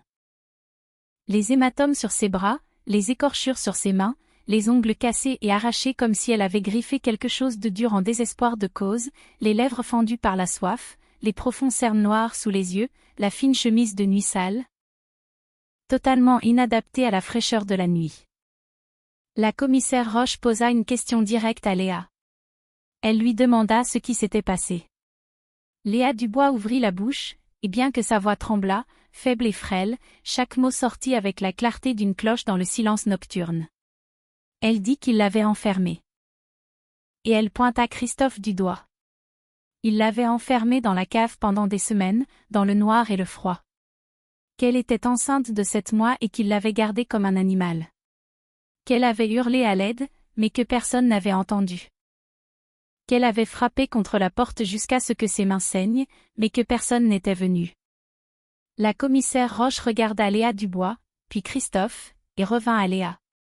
Elle n'avait besoin de rien d'autre. 20 ans de métier lui avaient appris à faire la différence entre une véritable victime et une mise en scène. Et la femme devant elle, avec son corps ravagé et ses yeux hantés, était on ne peut plus réelle. Elle ordonna aux officiers de passer les menottes à Christophe Laroche. Il hurla, protesta, cria au malentendu, dit qu'elle mentait, qu'il exigeait son avocat. Mais personne ne l'écouta. Le cliquetis froid des menottes se refermant sur ses poignets fut le dernier écho du pouvoir qu'il avait toujours cru posséder. Léa regarda Christophe être emmené, et son corps s'affaissa soudainement, comme si le dernier fil qui la maintenait debout avait été tranché. C'était fini. Elle était sauve. Et sur cette pensée, ses yeux se fermèrent et elle s'effondra dans les bras de Bernard. Il la rattrapa avant qu'elle ne touche le sol, l'appela par son nom, mais elle ne répondit pas. La commissaire Roche appela immédiatement une ambulance par radio. Le gémissement d'une sirène du SAMU résonna au loin, puis se fit de plus en plus proche dans la nuit. L'ambulance s'engouffra dans l'air des urgences de l'hôpital avec sa sirène hurlante. Les portes arrière s'ouvrirent à la volée, les urgentistes sautèrent sur le bitume, et Léa fut précipitée à l'intérieur sur un brancard. Bernard la suivit de près jusqu'à ce qu'une infirmière lève la main et l'arrête à l'entrée de la zone de réanimation. Elle lui expliqua qu'il ne pouvait pas entrer, que les médecins avaient besoin d'espace pour travailler, qu'il devait patienter dehors. Bernard eut l'envie de la bousculer et de forcer le passage, mais il savait que cela ne ferait qu'aggraver la situation. Il resta là et regarda les battants se refermer, engloutissant Léa dans le monde blanc et stérile de l'autre côté. Il ressentit alors une impuissance qu'il n'avait que très rarement eu à endurer. Le couloir de l'hôpital, en pleine nuit, était d'un vide spectral. Une lumière fluorescente d'un blanc glacial balayait les chaises en plastique alignées contre le mur, et l'odeur piquante et nette de désinfectant flottait dans l'air. Bernard s'assit sur une chaise face aux portes des urgences. Les coudes en appui sur ses genoux, les mains entrelacées devant lui. Il ne regarda pas sa montre. Il n'en avait pas besoin. Chaque minute qui s'écoulait s'étirait comme une heure. Mathis et Tony arrivèrent après avoir géré la situation avec la police. Mathis s'approcha de Bernard, la voix basse et précautionneuse. Il indiqua que tout était réglé, que Christophe avait été placé en garde à vue, que la commissaire Roche les contacterait plus tard pour leur déposition. Puis il hésita avant d'ajouter. « Patron, nous devrions rentrer. Laissons quelqu'un ici pour surveiller. Tu as besoin de repos après cette nuit. » Bernard ne releva pas la tête. Il ne prononça que 2 mots. « Je reste. » Sa voix n'était pas forte, mais elle portait le poids d'un ordre irrévocable. Mathis comprit. Il fit un signe de tête à Tony et les 2 hommes reculèrent, prenant position à chaque extrémité du couloir pour laisser de l'espace au patron tout en assurant une sécurité de fer dans le lourd silence de la fin de nuit. L'esprit de Bernard dériva vers le passé. 3 ans plus tôt, à Marseille. Le petit appartement d'une étrangère. Il se remémorait les yeux de Léa alors qu'elle suturait ses blessures. Concentré et doux, sans la moindre trace de peur, alors même qu'elle savait qui il était. Alors même qu'elle savait que des hommes dangereux le traquaient juste de l'autre côté de sa porte. Il se souvenait de ses petites mains, fermes comme la pierre, remontant une couverture sur lui, l'obligeant à avaler des médicaments, préparant du bouillon et le lui donnant à la cuillère.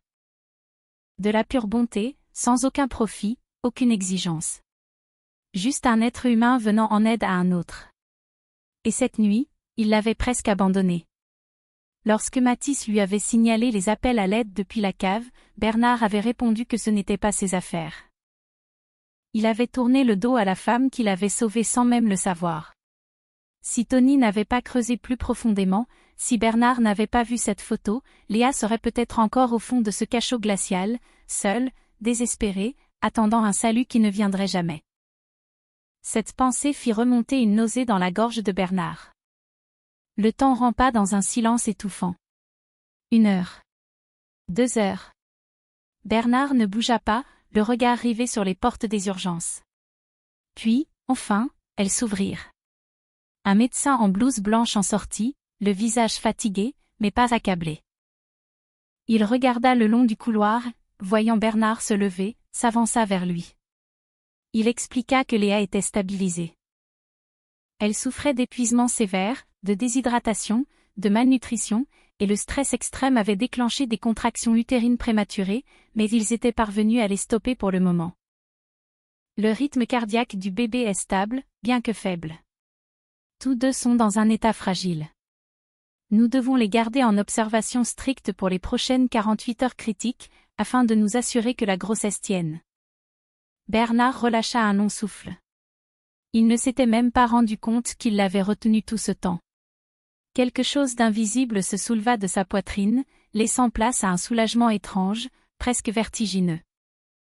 Le médecin scruta Bernard un instant, comme s'il évaluait la relation entre lui et la patiente, puis ajouta une dernière phrase. « Elle est réveillée. Et elle souhaite vous voir. » Bernard le remercia d'un hochement de tête et se dirigea vers la porte menant au service d'hospitalisation. Chaque pas résonnait sur le sol de l'hôpital, tel le rythme dur et rapide de son propre cœur. La chambre d'hôpital était calme, seul le bip régulier du moniteur cardiaque sonnant comme une mélodie simple et immuable qui, d'une certaine manière, apportait du réconfort. Les lumières avaient été tamisées pour ne pas piquer les yeux de la patiente, conférant à la pièce une douceur cotonneuse et brumeuse. Léa était allongée dans le lit, la tête légèrement surélevée sur un oreiller immaculé. Une perfusion reliait son bras fin à la poche de sérum suspendu près d'elle. Son visage était toujours pâle, mais moins ravagé qu'il ne l'était quelques heures auparavant. Ses yeux bruns s'écarquillèrent lorsqu'elle entendit la porte s'ouvrir. Bernard entra, sa haute silhouette emplissant l'encadrement. Il portait toujours la chemise blanche de la réception, désormais froissée et marquée par quelques taches héritées de la cave. Son veston de costume avait disparu, celui-là même qu'il avait drapé sur Léa, sans doute perdu parmi les vêtements découpés lorsqu'elle était arrivée aux urgences.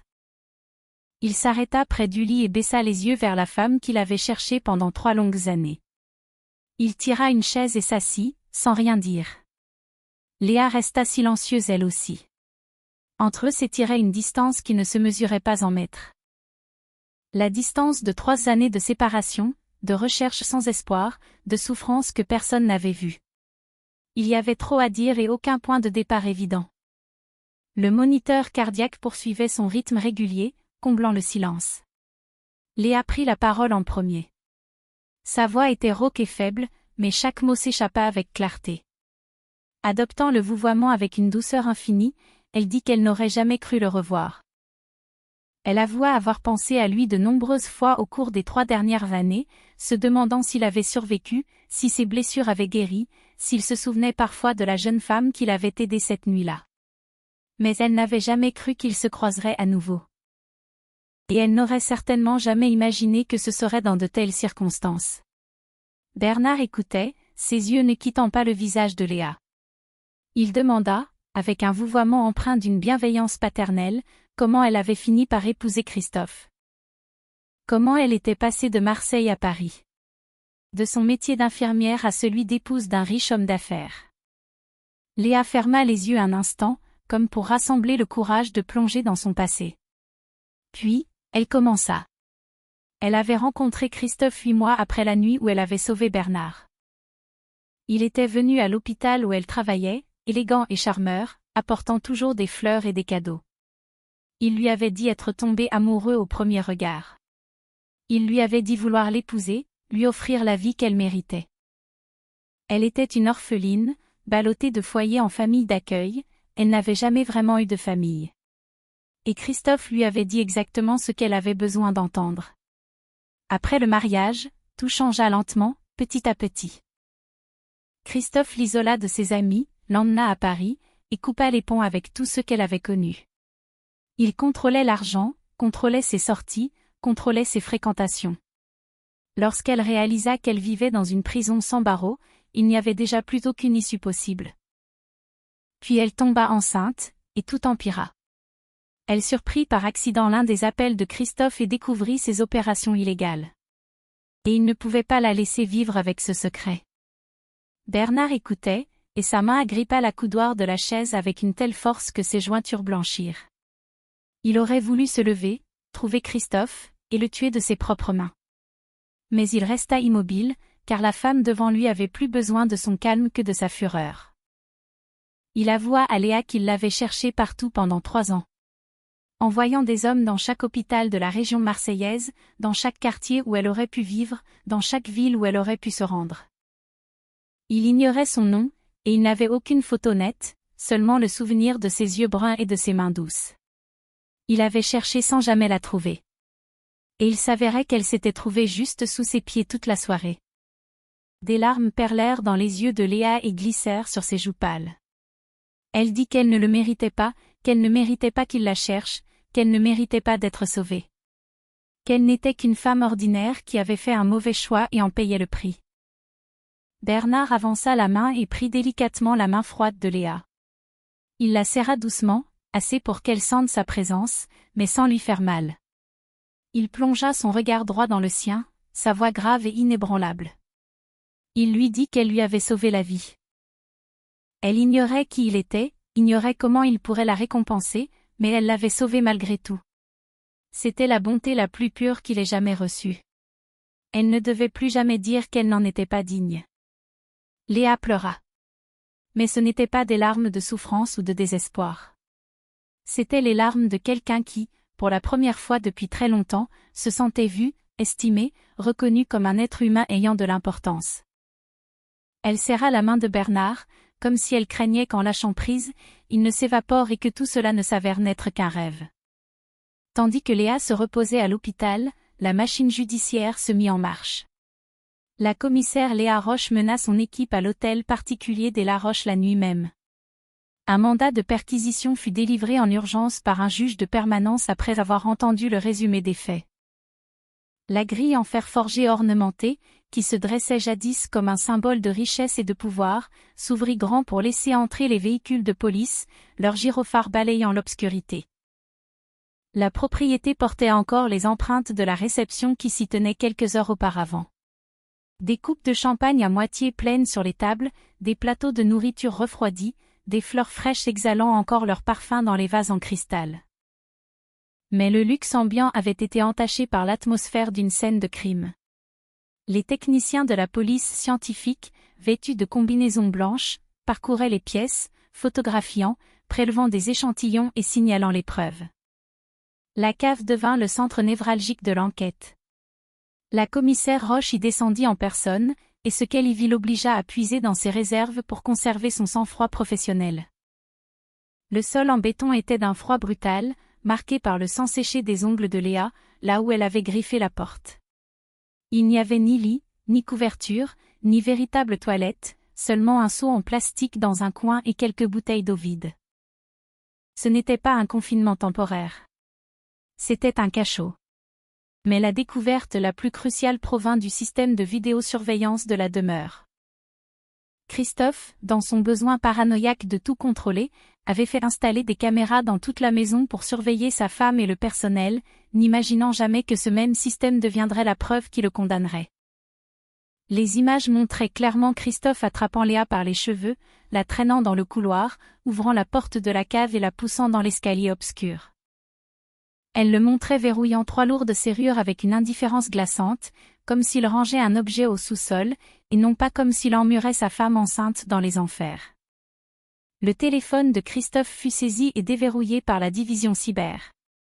À l'intérieur, un trésor de preuves, des messages de menaces qu'il avait envoyés à Léa avant de l'enfermer. Des avertissements lui signifiant que si elle soufflait le moindre mot de ce qu'elle savait, elle le regretterait. Des appels et des messages avec des associés véreux. Des documents détaillant le blanchiment d'argent via des sociétés écrans. Des contrats de contrebande camouflés en transactions commerciales légales. Christophe avait bâti son empire fangeux avec soin au fil des années, mais il avait aussi conservé chaque preuve, par l'habitude d'un homme drogué au contrôle. Nathalie Beaumont fut la suivante à être interrogée. La femme qui se tenait fièrement aux côtés de Christophe lors de la fête, affichant une satisfaction arrogante, était maintenant recroquevillée dans une salle d'interrogatoire de la police judiciaire. Son mascara coulait à force de larmes, ses mains tremblaient au moment de signer sa déposition. Elle avoua tout en échange d'une promesse d'allègement de peine. Elle savait que Léa était enfermée. Elle était au courant des opérations illégales. Elle connaissait chaque sombre secret que Christophe avait tenté d'enfouir. Et maintenant, elle les déversait, détail par détail, pour sauver sa propre peau. Dès le lendemain matin, la nouvelle explosa dans tous les journaux et sur les chaînes d'information en continu. De gros titres dénonçant un riche homme d'affaires gardant sa femme enceinte recluse dans une cave pendant sa soirée d'anniversaire. Des photos de Christophe dans ses costumes parfaits, prises lors d'événements publics, côtoyaient celles de sa garde à vue.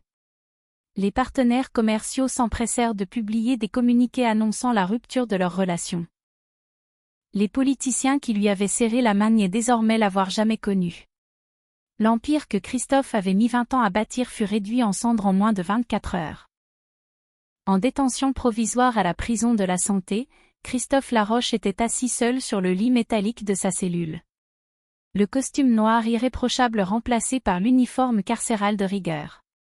La Rolex saisie, au même titre que l'intégralité de ses actifs. Il baissa les yeux sur ses mains. Des mains qui avaient autrefois tenu le pouvoir et l'argent, désormais réduites à des doigts tremblants. Tout ce qu'il avait construit, chaque relation qu'il avait cultivée, chaque secret qu'il avait tenté d'enterrer. Tout s'était effondré en une seule nuit. Et il savait que ce n'était que le commencement. L'accumulation des chefs d'inculpation, de la séquestration aux violences conjugales, en passant par le blanchiment et la contrebande, suffisait à le garder en prison pour le restant de ses jours. Les jours qui suivirent s'écoulèrent dans la quiétude absolue de l'hôpital. Léa fut transférée des urgences vers une chambre classique. Une chambre privée dotée d'une grande fenêtre donnant sur le jardin en contrebas. La lumière de l'après-midi glissait à travers un fin voilage et dessinait de chaudes bandes lumineuses sur la couverture blanche. Elle recevait des soins complets, mangeait des repas nutritifs préparés par l'hôpital, et se reposait sur un lit moelleux au lieu d'un sol en béton gelé. Des couleurs revenaient peu à peu sur ses joues. Ses lèvres n'étaient plus gercées, et les ombres noires sous ses yeux commençaient à s'estomper. Les médecins l'examinaient quotidiennement, et chaque visite apportait de bonnes nouvelles. Le rythme cardiaque du fœtus se renforçait de jour en jour, déjouant tous les pronostics. Bien que le corps médical restât prudent quant aux potentiels effets à long terme de la malnutrition, les signes immédiats tenaient du miracle. L'enfant en elle semblait posséder une résilience obstinée, s'étant battue aux côtés de sa mère à travers les enfers, et attendant maintenant, en sécurité, le jour de sa naissance. Léa posait une main sur son ventre à chaque fois que le médecin parlait, sentant les légers coups de pied comme une réponse confirmant que le bébé allait bien. Et chaque jour, Bernard venait. Il n'arrivait jamais les mains vides. Un jour, c'était une corbeille de fleurs fraîches. Un autre, des fruits ou des plats d'un grand restaurant parisien, parce qu'il avait entendu une infirmière mentionner que Léa se lassait des repas de l'hôpital. Il s'asseyait près de son lit, parfois pour discuter, parfois simplement pour lire le journal pendant qu'elle dormait. Il n'exigeait rien, ne forçait rien, il restait là, comme pour rattraper les 3 années où il avait échoué à la trouver. Ils commencèrent à parler davantage. Au début, de petites choses, le temps qu'il faisait, les actualités, les plats que Léa préférait. Puis, progressivement, de sujets plus profonds. Léa raconta son enfance dans les foyers, son rêve de devenir infirmière pour aider les autres, les années de solitude avant sa rencontre avec Christophe. Bernard écoutait, et parfois, il parlait à son tour. Il raconta avoir grandi dans une famille de la mafia, les choix qu'il avait été forcé de faire, le fardeau d'un pouvoir dont il n'avait jamais véritablement voulu. Entre eux se tissait un fil invisible, fait de compréhension et de confiance. Le 5e jour, Bernard arriva avec un petit paquet enveloppé dans du papier craft. Il s'assit près du lit et le plaça dans les mains de Léa, avec un regard presque embarrassé. Elle l'ouvrit, et son cœur s'arrêta une seconde. C'était un livre, la couverture ancienne et les coins cornés. Le roman qu'elle lui lisait à haute voix le soir, lorsqu'il se remettait de ses blessures à Marseille, 3 ans auparavant. Elle en avait lu chaque page d'une voix douce, espérant l'aider à oublier la douleur. Elle ne pensait pas qu'il s'en souviendrait. Léa regarda le livre, puis leva les yeux vers Bernard, et elle sourit. Un vrai sourire, sans effort, sans dissimulation. Le premier après tant de mois de ténèbres. Ses yeux bruns s'illuminèrent. Et l'espace d'un instant, elle ressembla à la jeune femme que Bernard avait rencontrée à Marseille, avant que la vie ne l'entraîne dans les abysses. À l'extérieur de la chambre, Mathis et Tony montaient la garde comme à leur habitude. À travers la petite vitre de la porte, Mathis vit le patron assis près du lit de Léa, le livre entre ses mains, ce visage d'ordinaire froid comme la glace s'adoucissant d'une manière étrange. Il se tourna vers Tony et murmura, stupéfait, qu'il n'avait jamais vu le patron ainsi. Pas une seule fois en 12 ans de loyaux services. Tony opina du chef, ses yeux vieillis observant à travers la vitre. Il dit qu'elle était spéciale. Qu'elle avait sauvé la vie du patron. Et qu'aujourd'hui, elle sauvait autre chose en lui. Dans la chambre, Léa posa une main sur son ventre alors qu'elle sentait un puissant coup de pied de son bébé. Elle ferma les yeux et murmura des mots destinés uniquement à l'enfant qui grandissait en elle, tout ira bien. Ce matin-là, la lumière du soleil inonda la chambre d'hôpital comme un chaleureux salut du monde extérieur. Des rayons dorés se glissèrent à travers le fin voilage et dansèrent sur la couverture blanche, chassant les ultimes vestiges d'obscurité tapis dans les coins. Léa s'assit sur son lit, le dos soutenu par des oreillers calés haut. Ses yeux bruns se tournèrent vers la grande fenêtre où Paris s'éveillait. Au-delà de la vitre, la ville s'étirait jusqu'à l'horizon. Les hauts bâtiments captant et renvoyant le soleil. Les rues, telles des rivières de bitume coulant à travers un océan de toits. La capitale, la ville qui avait jadis été sa prison, semblait bien différente vue de cette chambre d'hôpital. Elle n'était plus un lieu de captivité, mais un lieu où elle avait été libérée. De légers coups frappèrent à la porte, et Léa n'eut pas besoin de tourner la tête pour savoir qui c'était. Bernard entra, portant un imposant bouquet de tournesols, les pétales d'un jaune flamboyant comme s'ils avaient apporté le soleil avec eux. Il déposa le vase sur la table de nuit, puis s'installa sur la chaise familière près d'elle. Nul besoin de banalité entre eux. La simple présence de l'autre suffisait. Léa le regarda, ses yeux porteurs d'une expression à la fois sereine et soucieuse. Elle lui annonça que le médecin lui avait dit qu'elle pourrait sortir d'ici quelques jours. Sa santé s'était suffisamment stabilisée, bien que le médecin ait insisté sur un repos strict au lit et des contrôles hebdomadaires pour garantir la sécurité du bébé. Elle marqua une pause, sa voix se faisant plus hésitante. Elle avoua qu'elle ne savait pas où elle irait après sa sortie. Elle n'avait pas de famille, pas de maison, pas d'argent. Tout appartenait à Christophe, et à présent, tout était gelé par l'enquête. Elle confia se sentir comme quelqu'un qui sort de l'obscurité pour se retrouver à un carrefour, ignorant quel chemin prendre. Bernard l'écouta, le visage impénétrable, mais ses yeux noirs s'adoucirent. Lorsque Léa eut terminé, il resta silencieux un moment, comme s'il pesait chaque mot. Puis, il parla, la voix toujours aussi grave et assurée, mais avec quelque chose de plus tendre en filigrane. Le vouvoiement qui les unissait revêtait désormais la couleur d'une promesse éternelle. Il lui affirma qu'elle n'avait pas à s'inquiéter. Il serait là. Il prendrait tout en charge. Un endroit où vivre, les frais liés à la naissance, tout ce dont elle aurait besoin. Elle lui avait sauvé la vie, et il portait une dette qu'il ne pourrait jamais entièrement rembourser. Pas dans cette vie-ci, mais il essaierait. Léa le regarda, les larmes montant aux yeux. Elle demanda pourquoi. Pourquoi faisait-il tout cela pour elle? Elle n'était qu'une étrangère qui s'était trouvée sur son chemin pour l'aider l'espace d'une nuit, 3 ans plus tôt. Elle ne méritait pas ce qu'il faisait. Bernard ne répondit pas tout de suite. Il tendit la main et prit doucement la petite main de Léa dans la sienne. La chaleur voyagea de sa paume à la sienne, constante et rassurante. Il lui expliqua que, dans son monde, la bonté était la chose la plus rare qui soit. Les gens calculaient, utilisaient et trahissaient autrui chaque jour.